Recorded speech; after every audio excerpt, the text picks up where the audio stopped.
Fallout 4 had everything, from interesting lore and great gameplay, to unsolved mysteries that nobody can truly explain the meaning of. That's why today I'm breaking down 8 hidden mysteries in Fallout 4 that you have probably never heard of. Starting with a very creepy one that nobody talks about, Vault-Tec and the Great War. What would you say if China and the United States of America got on a thermonuclear exchange? You will run, scream, accept your imminent being blown to bits, or, drumroll, sign this cool-ass contract to live a better life as a mole, but at least you lived to tell the tale. These things defined what our sole survivor had to live in the final moments of the world as he knew. And only arises one question: was ever signing up for the Vault-Tec promotional vault ever attractive? I mean, we were already submitted because of our past with military services. Remember that you will be spending basically your life in one of those famous vaults that you can find and in some cases even explore. So get your conclusions. Mine for one extent is that is a meaningless life. Talking about the horrors some vaults did, I would prefer that the bombs came and nuked me. In other moments of life, would really anyone accept this package of some random dude knocking on the door, a unique trait that our other main characters didn't have the luck or misfortune of living through. The truth is that a lot of games have this wasteland after a great war is finished, and you live to see the consequences. That is Fallout 4 in your character POV, and what makes it interesting is all the lore behind that you can find. It has the most unique environment in my opinion, as you actually see how the people are starting to acknowledge his new life and are at the same time exploring as our early ancestors, while others are already forming settlements. Stay with me here, because it is about to go much deeper. To this day, Fallout 4 is the only one where you can actually live up the moment when the bombs fell and destroy everything, so it makes sense to get the most information from this game. As I said before, one of the most important moments in any Fallout game, it's already in the game as a scripted event, not just any dialogue or terminal with a text. You lived it, hell, you even lived before the war actually happens, so who will say you're lying? The point is that Vault-Tec preys on the lack of confidence in the federal government to sell the idea of preservation. If everything was lost in the conflict, the stakes of countless individuals, industries, and business, and in general important people, rested on the vault's idea. At some point, the company deemed the great USA, who were pummeling China to the ground, at the moment of the bombs, China was basically good as dead, as a failed nation, and started to entertain the idea of instigating the Great War themselves to start again. Obviously, this wasn't a general population request, only for a select group of people, and it's not hard to believe. If you know a bit about some vaults here and there, you already know that those were far from being a safe environment to live, serving obscure purposes. Will you believe me if I said that after everything I said, as we know from exploring the vaults in Fallout 4, only 0.1% of the population got into a vault, an absolutely demonic number taking into account all the time and vaults that were supposed to maintain the most of the population. Sad at that is, with that slim number and they still continued with secret unethical experiments, so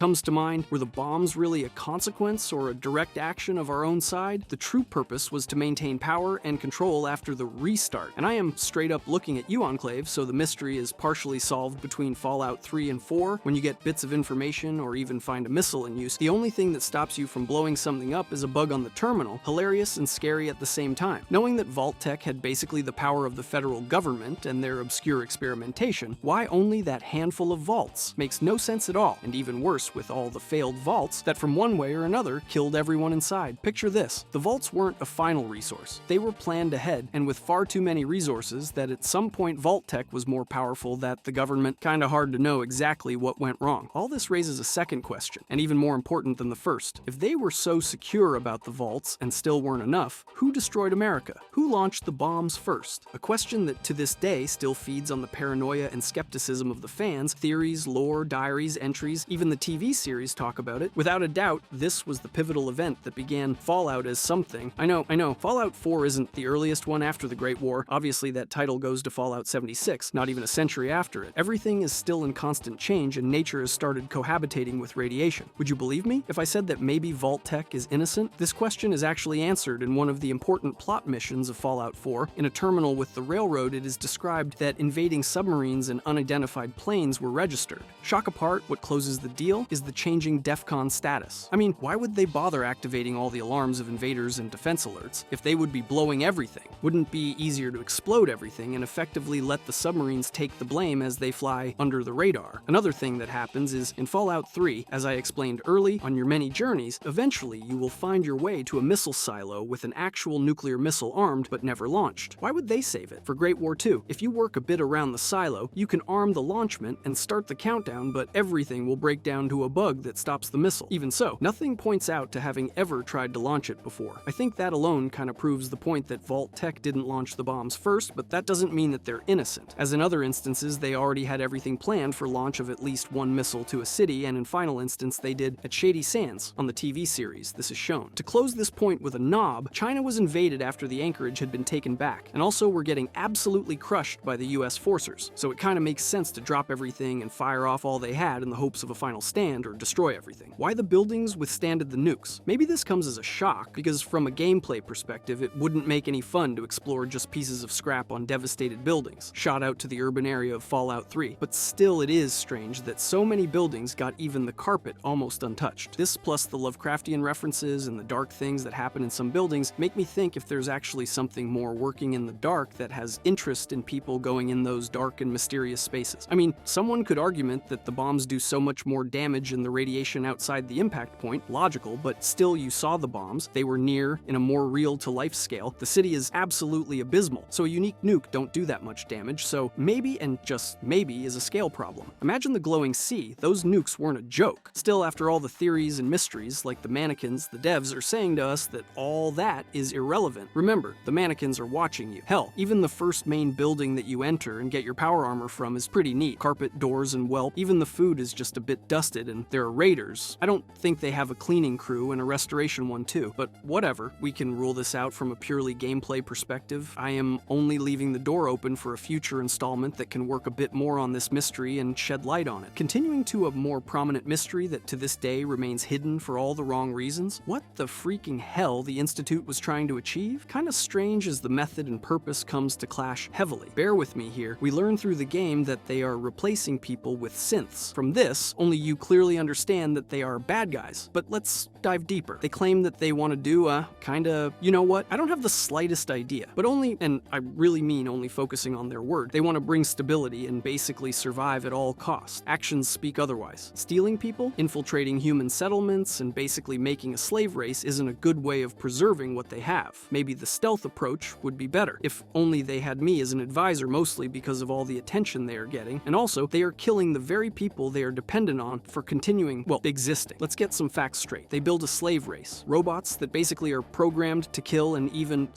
how to say it, mutants. Father Institute doesn't have some long-term viable path to getting their goal, just consolidate power and hope to not be wiped out. How's that for that long work that they do and the fact of survival at the epitome of the race like they want to? Okay, beside jokes and cryptic information, let's get serious. They are nothing much apart from a group of mad scientists that want to destroy everything before that everything destroys them. But it's the same problem as any villain that wants to rule the world and actively try to destroy it. If they are successful, what will be left? You would think, for example, that for that setting, nobody would even know about the existence of the Institute. Maybe research the radiation for ways of eliminating it. Try to reclaim the planet again from all the abominations that exist, no? Then what? Oh yeah, of course. We can continue the kidnapping and replacing them with synths. Establish terror and insecurity across the Commonwealth, destroying our main points of trade and resources. Astonish plan? Alright pal, have it your way. Father, letting the sole survivor live was also something that you could brand as an error, kind of the only powerful enough being to make a dent on their plans. You can argue that it was for the probability of the SS to join the Institute, but still, not everything is bad. At least by gameplay, and lore is always epic to you being the final piece that can destroy or complete the puzzle. And remember that neither the Railroad or the Minutemen were a thing. Everything was, well, kind of dropping to pieces. I honestly don't think that the Brotherhood could have won without our interference either, and I know I said it before, but the Institute got a long way ahead, and nobody could do anything about it. Great power for remaking humanity, and what we got, humanoids that can't work as a human or produce as a perfectly calibrated tool. That's it, thanks for coming, goodbye. After my rant, bear with me here, I have a bit more to say about it. Seriously, what the actual fuck? They made artificial people, and the more important problem that they were copies of actual humans. Like, why? They aren't proving anything or getting much benefits besides infiltrating for bragging rights, something I highly doubt they care about. The only goal you can get out literally is mankind, redefined, as Father always dodges the questions, and the others brag about not being humans at all. Like, okay dude, that alone shows us that they they aren't mankind as they are copying what exists and not achieving anything by it. You could argue that they are using the destruction before building, but they aren't building anything solid. For example, the ones that infiltrate your camps, they don't exactly do anything like disrupt your operations. They only attack you as normal when the invasion happens. Why bother? Oh, and neither redefined, by the way, because at most they're a downgrade as robots for the actual perfectly functional robots on the universe. Sometimes they can't talk or highlight 2 words in a row. Funny, because they also can invade settlements and nobody could tell they are synths. Just how it works. In conclusion, the goal of the Institute and the actions don't align by a mile. Strange decisions. Focus on things that don't align with the general objective, while at the same time removes themselves from the goal, funny as they are intellectuals, but far from being congruent with their actions. Kind of funny if you ask me to shift the air. Now we continue to one of the most cursed mysteries that are famous for particular reasons. Yeah, Bethesda knew what he was doing with this next one. What happened on Dunwich Borers? We all can concur on one thing about Dunwich Borers. It shouldn't exist, not in a logical way, but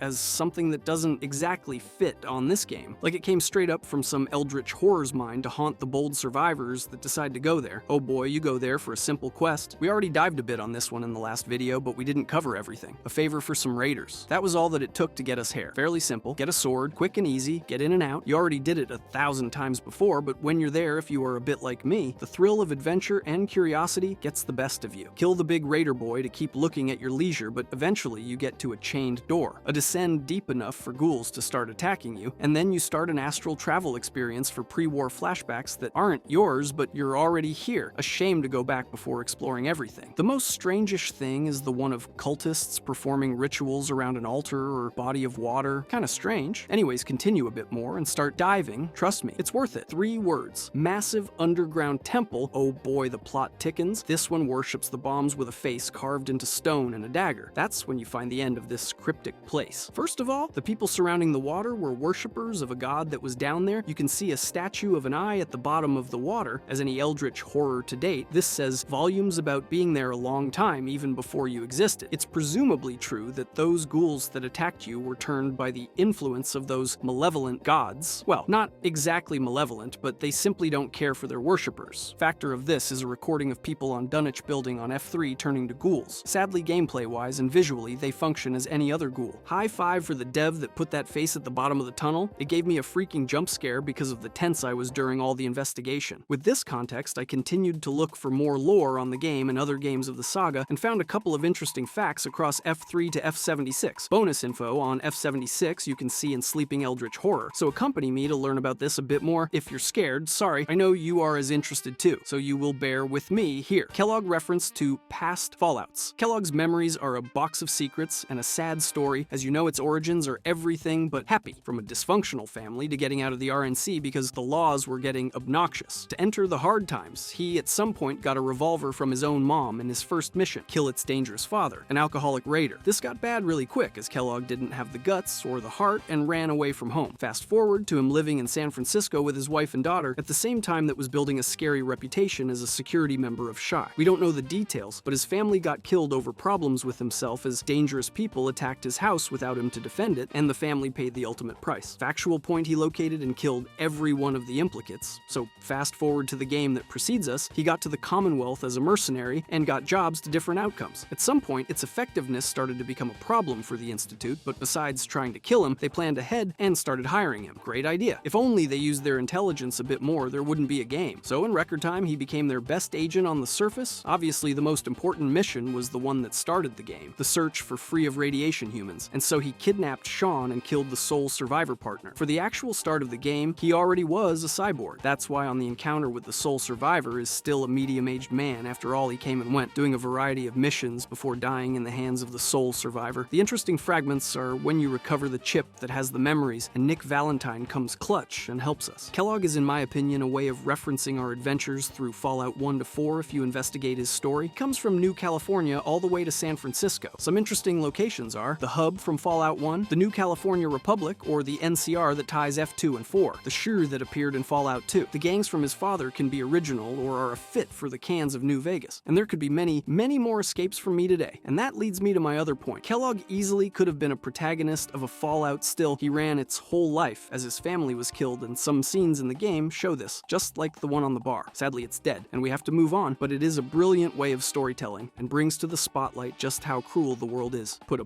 +10 or more on Cruel for Fallout World, as he comes from the very bottom position that you can see fairly commonly through the games but never see a whole character life. They are an NPC saying something or a quick quest, and that's it. This one really hit it off the park, showing us the world from another POV through different situations and years of his life. Another Cruel fact that adds to the behavior of this dude is that, contrary to what you would believe, he wasn't exactly beloved in the Institute, but kinda hated in reality. The reason? Simple, but maintains accuracy with the way that the Institute works. After countless missions between Sean kidnapping and the awakening of the sole survivor, he was chosen to improve his expectancy of life. This was an option negated to a lot of the scientists of the Institute, growing envy and hatred for him. Kinda sad to do everything you're told to continue the investigations and still be hated by your side. So, to another mystery we go, and its relations Kellogg too. Who is exactly the main antagonist, or the old man that he mentions a lot? Who is exactly the old man? Kellogg's past is shown to us via the memory den, most exact, via the artificial chip of his brain that you get after Dangerous Minds. One important fact that we get, besides all the lore and in my opinion rich backstory, is the multiple mentions of the old man of the Institute. For starters, look at this quote before saying that the old man is referencing Sean. I never knew why we didn't just refreeze the rest of them, but we had our orders. I guess the old man didn't want so many loose ends. Too bad he left alive the one person he shouldn't have. When he said that Sean wasn't even a thing, he was speaking about the kidnapping part in the vault, way before the director came to be, who we all already know. So, time travel? Or shenanigans? What do you think? But you can also argue and overlook. Stick with me please to clear that up. From this point it is a bit of theory, because you can seek info even on Fallout 3 with the leader of the SRB. He is also referred as the Old Man, or in more known words, the disappeared Dr. Zimmer. Every time their name is dropped on Fallout 4, that is quite a lot. You don't get a continuity to it, or even meet him, and as you know, in Fallout 3 had quite important work. Recapture a synth, or help the synth if you're feeling generous. To our surprise, on Fallout 4, the SRB, Synth Retention Bureau for clarification, outside of the actual cut content that data miners had found, and we already talked about in the part 1 of this video. We aren't talking about small bits. This comes in the form of full dialogues, quests, and a continuity to Fallout 3 when you follow a sequence when he recognizes you and follows a type of quest line. That's kinda strange because we are a different character, but suits me. Abysmal potential to have a hell of presentation for the faction, but reduced to a mention here and there. All this info disregards the theory of him being the old man that Kellogg talked about. My personal preference would have been that the old man was the previous boss, or even the plan was actually that Dr. Zimmer would have been the original director. So, with all the cut content, it's easy to say with a certain grade of security that everything was scrapped and forgotten. We probably will never know. A bonus data is that in Fallout 3 he has a synth component on him, not pickpocketable, meaning that he himself is a synth, not carrying one. Cool detail, right? Sadly, my dream shatters as the moment of Sean kidnapping Zimmerman would not be even close to being an old man. Remember that he was 58 on Fallout 3 and the kidnapping occurs way before. Another thing that can encapsulate everything to be reduced to an error is when Travis speaks to the radio about Piper and Kellogg intercedes, mentioning that the sole survivor was in Diamond City by idea of the old man, and from that time is very clear that is referring to Sean. So to wrap up this mystery, we have two mentions. One where it's clearly impossible that the old man is Sean, and another one where it fits the bill, so we can reduce it to an error or to a mystery that will remain unsolved for at the very least Fallout 5. If not, then forever. Anyway, that was 8 extra mysteries and theories that you probably didn't know. Some probably will find their way to newer entries, so that only adds more to the lore. If you enjoyed this video and want to see Fallout 4's creepiest locations explained, click on the video on the screen.